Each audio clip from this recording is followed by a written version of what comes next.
Bora mergulhar numa das histórias mais centrais da teologia. É uma narrativa sobre uma falha e um resgate. Uma história que, de verdade, moldou crenças por milênios. Deus e Nós apresenta Proclamação às Nações. E tudo começa aqui, com um padrão. Um ideal de obediência perfeita, sabe? E essa ideia está toda capturada nesse versículo-chave de Filipenses. Tá, mas pra gente entender a história completa, primeiro a gente precisa desvendar uma coisa. O que o material original quer dizer com obediência perfeita?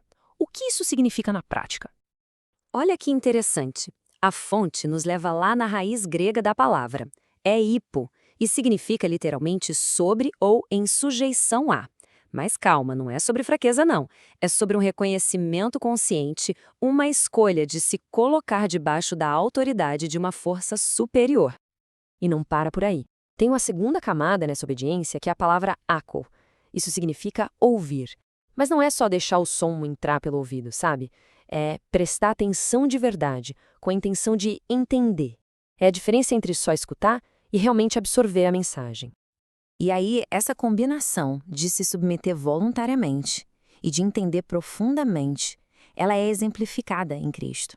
Ele não só liderou, mas ele personificou essa obediência ideal, estabelecendo o padrão máximo. Pois é, se Cristo estabeleceu esse modelo perfeito, isso levanta uma pergunta que não quer calar. Por que esse modelo foi necessário? O que foi que deu tão errado lá no começo para precisar de uma solução tão drástica? E essa pergunta nos leva direto para a origem do conflito todo. Vamos falar da história do primeiro homem, Adão. E aqui o contraste fica gritante.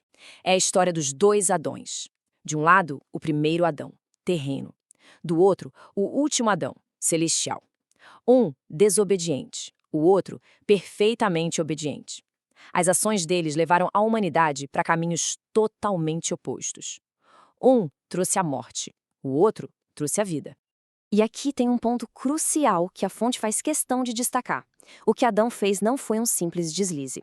Enquanto Eva foi enganada, Adão, ele desobedeceu sabendo exatamente o que estava fazendo. Ele tinha uma ordem direta de Deus e conhecia as consequências. Foi uma escolha. Certo. Então, quais foram os desdobramentos dessa única desobediência consciente? Qual foi o legado que ela deixou? A fonte usa uma metáfora muito forte aqui. Pensa em Adão e Eva como as matrizes, os moldes originais da humanidade. A escolha deles corrompeu esse molde. E, a partir daí, toda a produção que veio depois já saiu com essa mesma falha de fábrica. E essa corrupção teve consequências, catastróficas. Elas mudaram a condição humana lá no fundo. Primeiro, a natureza humana se tornou hostil a Deus. Segundo, a alma perdeu aquela força original para resistir ao que é errado. E terceiro, o resultado final do pecado passou a ser a morte. O resultado disso tudo foi um estado de estros. É uma palavra grega que descreve uma hostilidade ativa, uma inimizade. A humanidade, por sua própria natureza, se viu em oposição ao seu Criador. Então, com um problema dessa magnitude, um problema universal, a única saída teria que ser uma solução igualmente universal.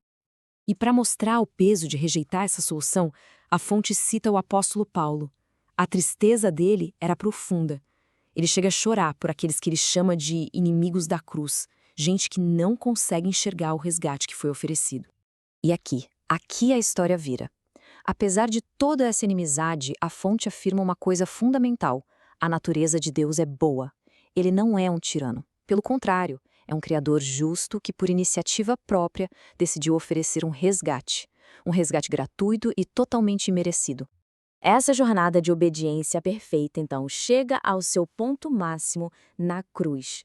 E ela é apresentada como um ato definitivo, um ato que não só resolve aquela falha original lá do começo, mas que também desfaz todo aquele legado de corrupção. E no fim, essa análise toda nos deixa com a grande questão que o material original propõe: a escolha entre dois caminhos, dois legados. A escolha de um homem trouxe a ruína. A obediência de outro trouxe a vida. A pergunta que fica é: qual caminho seguir?